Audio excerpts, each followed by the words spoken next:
So cult theory is very interesting. You want to build a cult. I mean, I think guys have done a good job of this. Like Cole has built a cult of these people. He's built a community of his photographers, right? A lot of you guys have in your different areas by accident, but it's amazing if you do it on purpose what happens, right? When you're writing your copy and creating your offer, you should be thinking about this in the back of your head. How can I build a cult of my people, right? How will they follow me and do whatever I ask them to do? And anybody that follows these steps is pretty simple, can build a cult in pretty much any category. Here are the rules, and they're simple. A, support their dreams. So whatever their dream is, tell them it's going to happen. Support it. Be their friend. Be there to aid them to get what it is that they want. But that's not enough. And like a lot of you guys, when you're creating offers, stop right there. You say somebody wants to lose weight, and you go, hey, here's how you can lose weight, and you stop, right? And they may buy a product from you like you buy a mop. They got a wet spot on the floor, they'll buy a mop. But they ain't gonna pay a lot of money for that mop, right? And as soon as somebody comes along with a better mop, they're gonna buy that one. You're gonna get no loyalty from them. Second is to allay their fears. Tell them it's all going to be okay. I got you, boo. Third is to confirm their suspicions.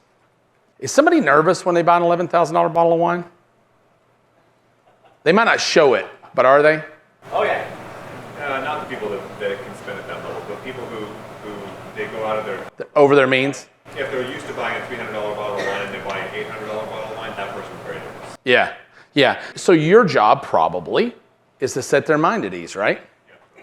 Confirm their suspicion. You know, if you do that, you can support their, hey, the greatest glass of wine you ever had in your life.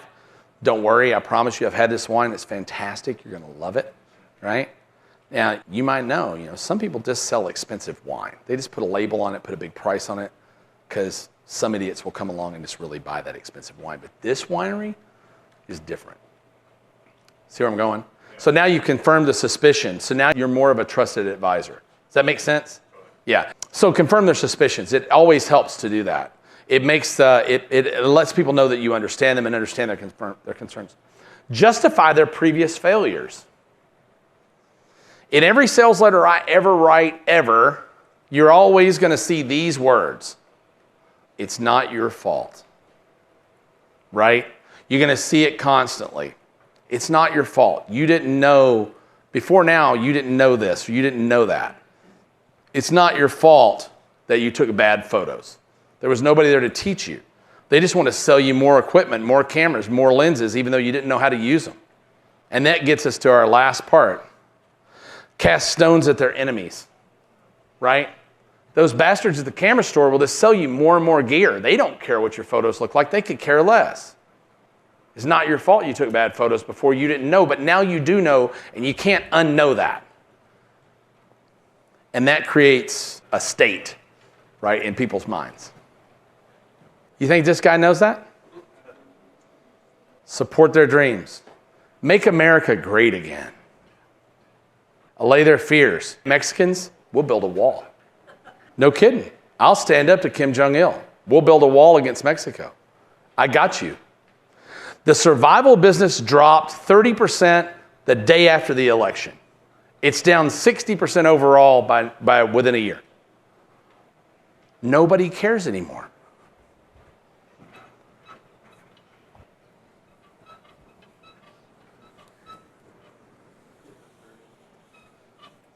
That's gone. It's true in your markets too. So I was talking with Walter Birch, you know Walt. Those guys are great, really brilliant marketers. And they sell debt reduction plans and such as that. And he said they had, I don't think he would mind me telling you, they had a really crappy first quarter, right? And they've been on a growth like, their fourth quarter was soft, their first quarter was really down, and they had a business that they really don't go down. It's great, because they're in the lead gen business. They're spending X dollars to get leads or selling leads for X dollars. But what they're finding right now is what a lot of us are finding. A message about get the car you want, get the house you want, get the credit card to go buy the clothes you want is working way better than get out of the pain of debt. The nonsensical message Don't you wish you could fix your credit so you could get in more debt? It's working. It's working. Same with us. Our market, our survival and preparedness market is moving right now. They've never responded to business opportunity advertising. They're loving it right now. They're willing to take risks. They feel secure, right? So guess what they want now? They want sex, self-improvement. Those are going to be the next markets. Those are going to be the markets. And a lot of you guys are in those markets in one avenue or another. Congratulations for you. Happy days are here again. It's been really kind of screwed up, right?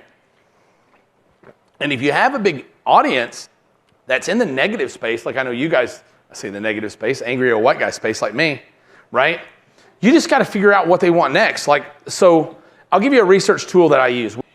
Look at your market and think about pre-internet, where were your readers? Did they read, right? So pre-internet, my readers read Popular Mechanics magazine, right? So during the Carter 80, or the Carter 70s, 76 to 80, the biggest boom of survival in the world was going on during that time because everybody was scared to death. There was this new boogeyman in the Middle East called Iran that nobody had ever heard of, right? The Ayatollah Khomeini and all that stuff that was going on. There were hostages being held in somewhere, and the inflation was crazy, and interest rates were 19% and just nutty everything, and people were freaked out. So they were reading about living off the grid, powering with pellet stoves, arming themselves to the teeth, right? If you open a savings and loan account back then in Texas, you got a shotgun. When you opened an SNL CD, you got a shotgun. Anybody remember that at all? There were big premiums. A lot of places there were toasters and stuff like that when you did it. Not in Texas, fucking shotgun. All right? So I go back and look at these magazines. You can go to Google Books and look back in the magazines. Popular Mechanics in 76 to 80 was all about survival. I fast forwarded to 1982, so Reagan had been in office 2 years. The same effect happened. When Reagan came into office, everybody, everything's gonna be okay. For whatever reason. We've got an actor now. It's gonna be great. It's so much like today, right? But everybody was comforted by Reagan. They really were.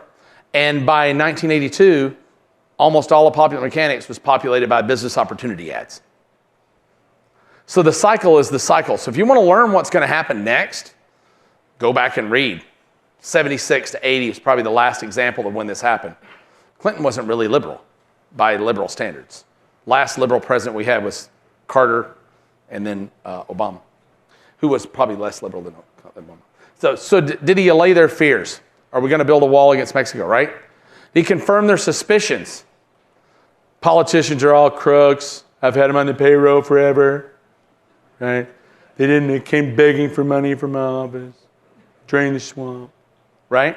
He confirmed their suspicions from an inside track, right? He justified their previous failures. It's not your fault, American people. You just had bad leadership. Failed policies of blah, blah, blah, blah, blah. And guess who was failed? What's happened in the past, when Bush was running, when somebody was running against Obama in the past, or McCain was running against Obama, was the failed policies of Barack Obama. Trump went all the way to the mat. Guess who sucked before me? Everybody. I'm the only person in the world, quotes, I'm the only person in the world that can do blank and blank and blank and blank. Here's what's wrong with George Bush. Here was what's wrong with George Bush Sr. Here was what was wrong with Clinton. Here was what was wrong with Jack Kennedy. Here was what was wrong with everybody. I'm the end all be all, right? Makes sense though. If you understand the formula, all cult leaders get that. You have to eliminate all other options. You have to be the only option left standing, right? Is everybody going to believe you? No. But he only needed, in this case, 49%, right? And lastly, cast stones at their enemies, right? Who's the enemy? The government, politicians, the liberal media, right? Everybody they can hate, right? When you stir that up in a perfect pot, basically he won because he made a better offer than Hillary did. And there's another big factor I'll get to in a second. He made a better offer. Hillary offered Obama 2.0. And if you liked Obama, great. Kinda. But you know what? Who's bought a new car in the last year? Keep your hand up if your old car had stopped running when you bought your car. Exactly, not in person. Because sometimes we're just tired of that car, right? Sometimes we're just tired of the car. Even though the car might be better than the car. Who's ever bought a car and found out their new car is worse than the car they gave up, right? Happens a lot. I did with the iPhone 10. Sucks. So that's the general idea of cult theory. So write those things down. They're really important to you. You know, people will do anything that you want as long as you support their dreams, allay their fears, justify their previous failures, confirm their suspicions, and cast stones at their enemies. So let's talk about BrainWorks next. So this was the primate study